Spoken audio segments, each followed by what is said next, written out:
You're deep in the heart of a bustling city, chasing a slippery thief through its shadowy streets. Lanterns flicker, casting a maze of alleys before you. Each step is a gamble, every turn a potential trap. Adrenaline courses through your veins as you navigate this urban jungle, climbing over walls and sliding under gates. The thieves' rhythmic footsteps echo, pushing you to your limits. In this video, we'll explore the art of running chase sequences in Dungeons & Dragons 5th edition. From acrobatic pursuits to daring escapes, let's discover the mechanics and narrative techniques that can turn your session into an adrenaline-fueled spectacle.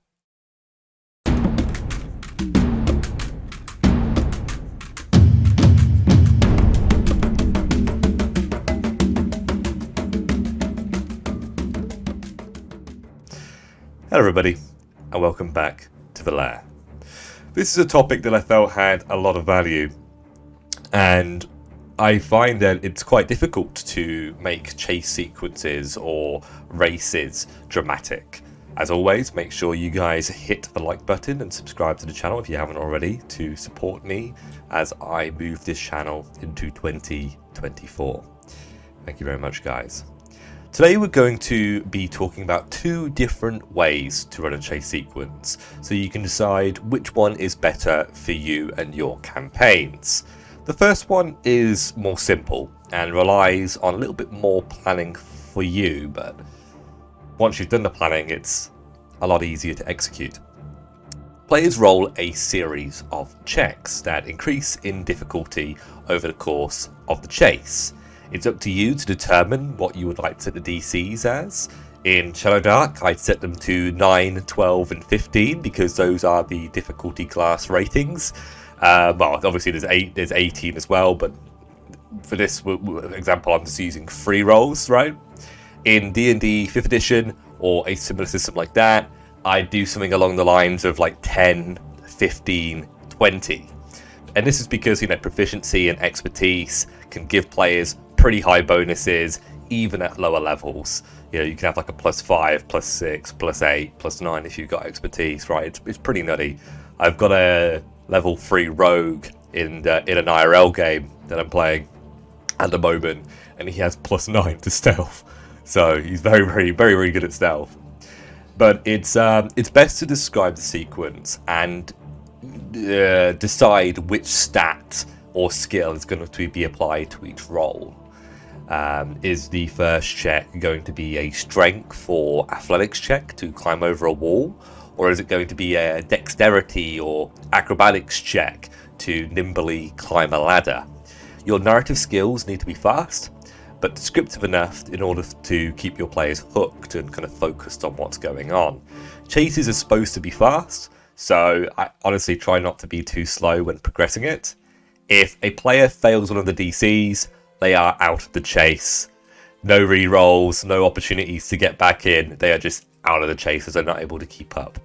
You can choose whether you want your quarry, which is the creature being chased, to roll checks against a DC as well, to make it a little bit more dramatic.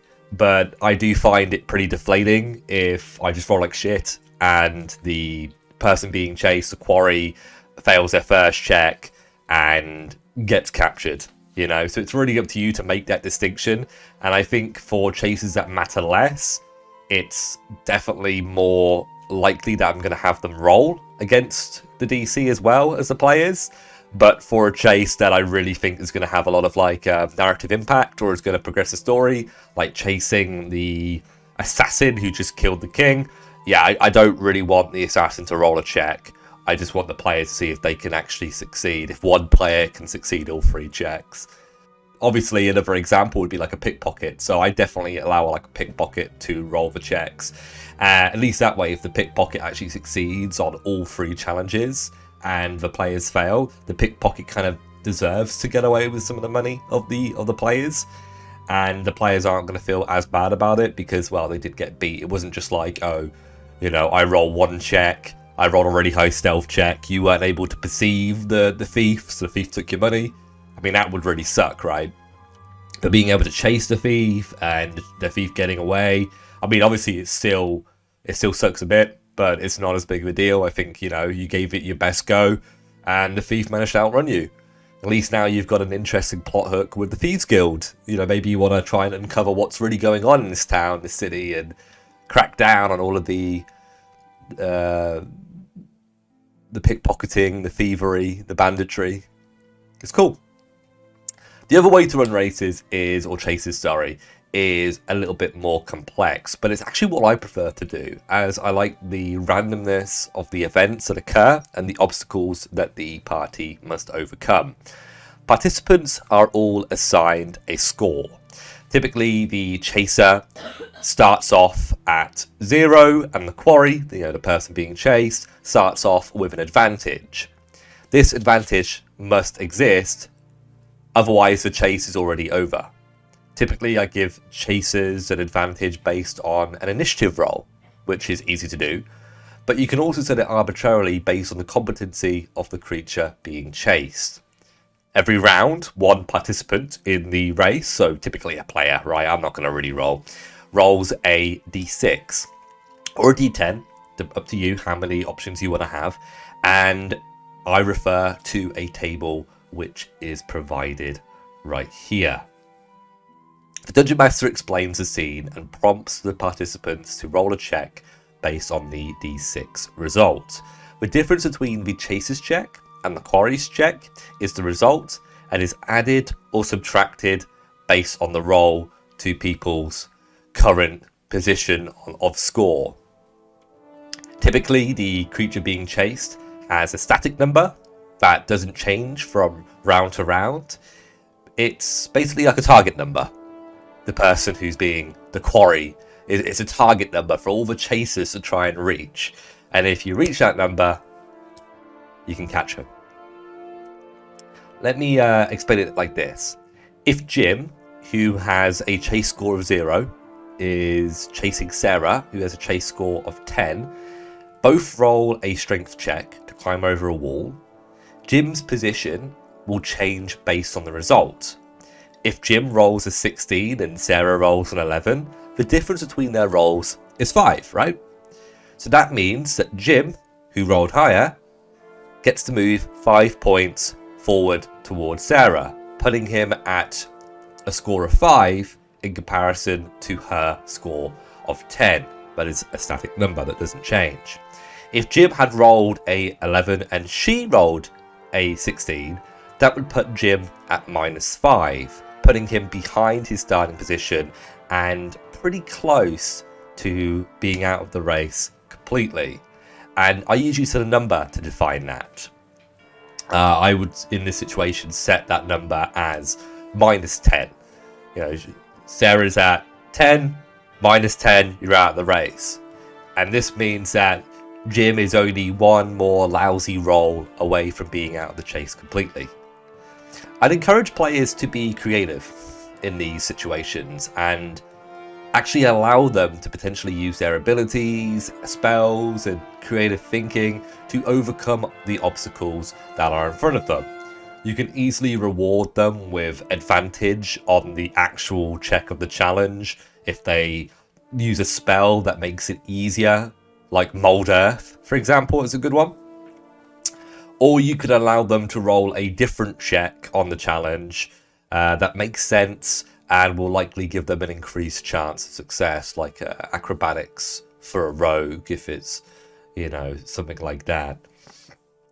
You are able to use the chart available on the screen, like I showed you guys earlier, in order to run a decent chase sequence. And if you would like access to an additional chart and them both be D10s rather than D6s, you're very welcome to sign up to my Patreon and support the channel.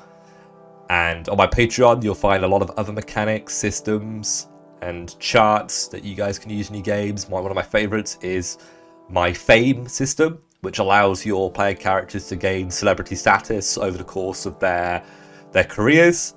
And there's actually mechanics that allow them to introduce themselves to new NPCs and roll a dice. And if they succeed on the dice, the NPC actually knows of them and their deeds, which is really, really cool. Usually what I do is I allow If they do know them, I lower the DCs of like the challenge to like role play with them. So basically, they go one step to the right in terms of like their status of relationship, their friendship with this person.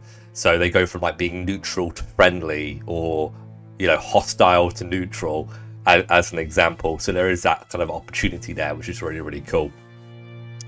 I do want to make a mention to a book called Tournaments, Fairs and Taverns for inspiring me to create this more advanced chase sequence.